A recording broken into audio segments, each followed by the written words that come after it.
নমস্কার বন্ধুরা। অনেকে আছে পেঁপে খেতে পছন্দ করে না। যারা পেঁপে খেতে পছন্দ করে না, আমি আজ একটা পেঁপের রেসিপি এমনভাবে আপনাদের সাথে শেয়ার করব, যারা পেঁপে খেতে ভালোবাসে না কিংবা পছন্দ করে না তারাও বলবে আর একবার এইভাবে করে খাই।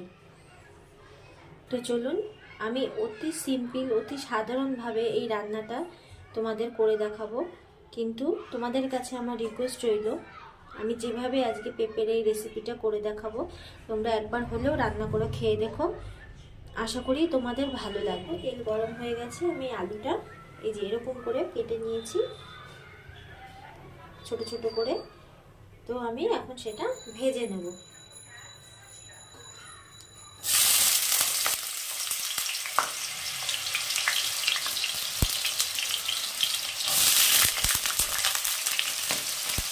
দেখো আলুগুলো লাল লাল করে ভাজা হয়ে গেছে। এবার আমি পেঁপের পাশে তুলে নেব।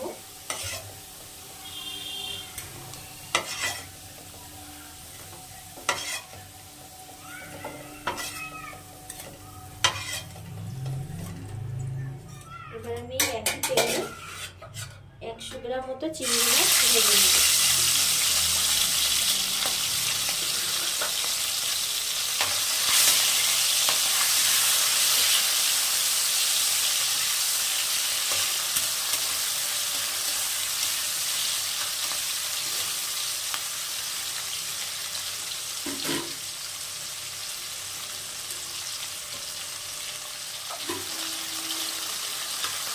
এবার আমি এখানটায় একটু ফাঁকা করে একটা শুকনো লঙ্কা, একটু কালো জিরে,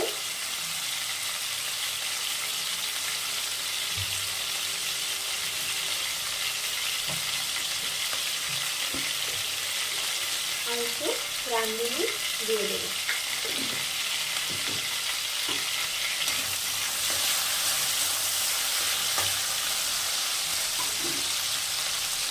এর মধ্যে সেদ্ধ করে রাখা পেঁপে আর ভেজে রাখা আলু দিয়ে দেবো। আমি এর মধ্যে কোনো রকম পেঁয়াজ রসুন আদা কিছু ব্যবহার করছি না।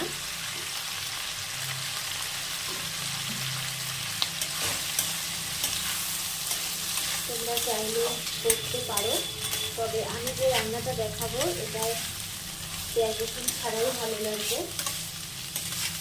শুধু ভিডিওটা ফলো করো, কোথাও কোনো স্কিপ করো না, দেখতে থাকো।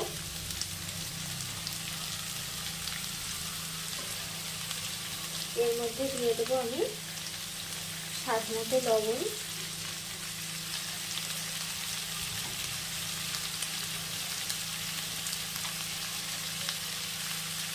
একটু হলুদ,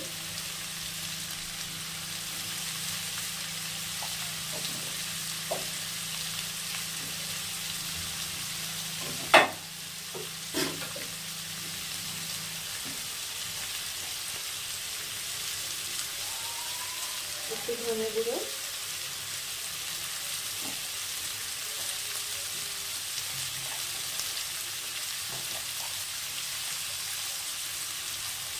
একটু জিরে গুঁড়ো। এগুলো একদম অল্প পরিমাণে দেবে। এটা এটাকে ভালো করে নেড়ে নেব।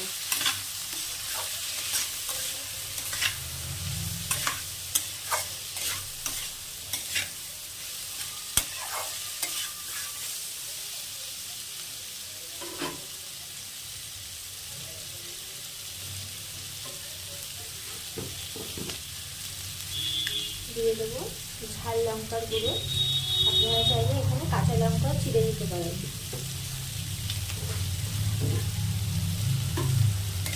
সবগুলো আবার ভালো করে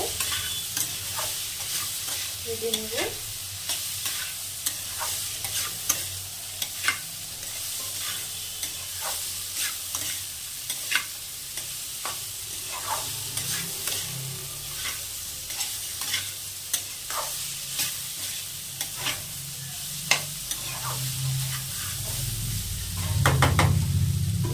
আমি এবার ঢাকবো না, তো চলুন এভাবেই আমি 5 মিনিট ভেজে নেব। দেখো 5 মিনিট ভাজা হয়ে গেছে। এবার আমি এর মধ্যে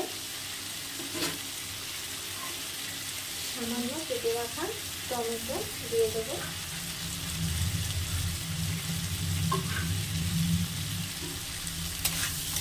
টমেটোটাও পুরোপুরি অপশনাল, নাও দিতে পারে।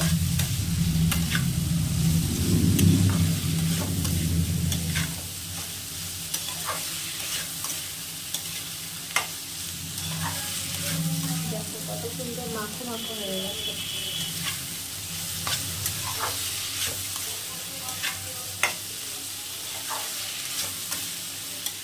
এবার আমি এর উপরে একটু টক দই দিয়ে দেবো।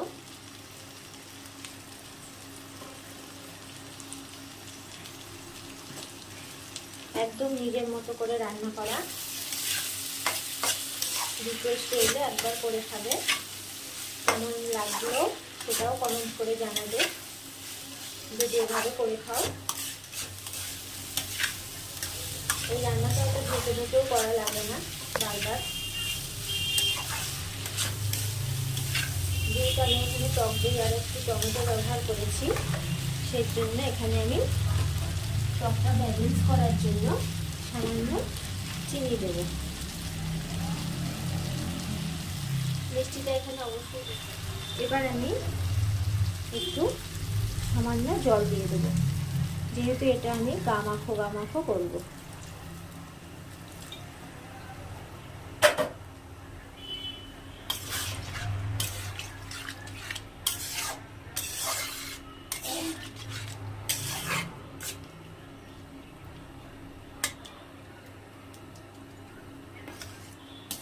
এবার এটা 5 মিনিটের মতো এবার ঢেকে দিতে লাগবে।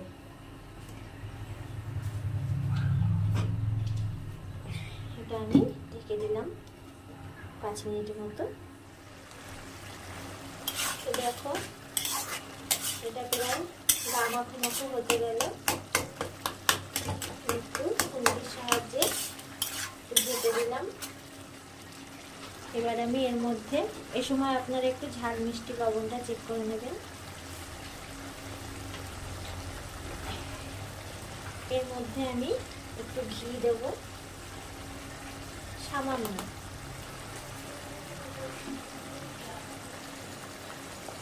আর দিয়ে দেবো একটু ধনেপাতা কুচি।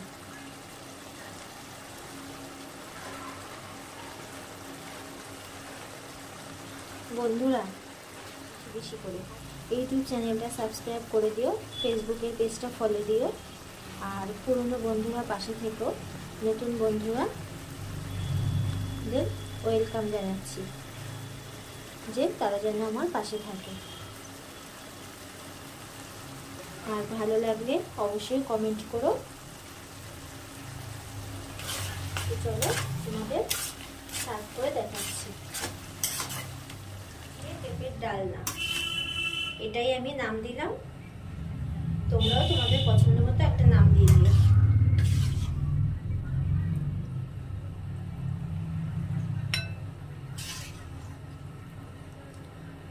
দেখো গরম গরম ভাতের সাথে গরম গরম চিংড়ি মাছ দিয়ে পেঁপের ডালনা পরিবেশন করো। আশা করি ভালো লাগবে।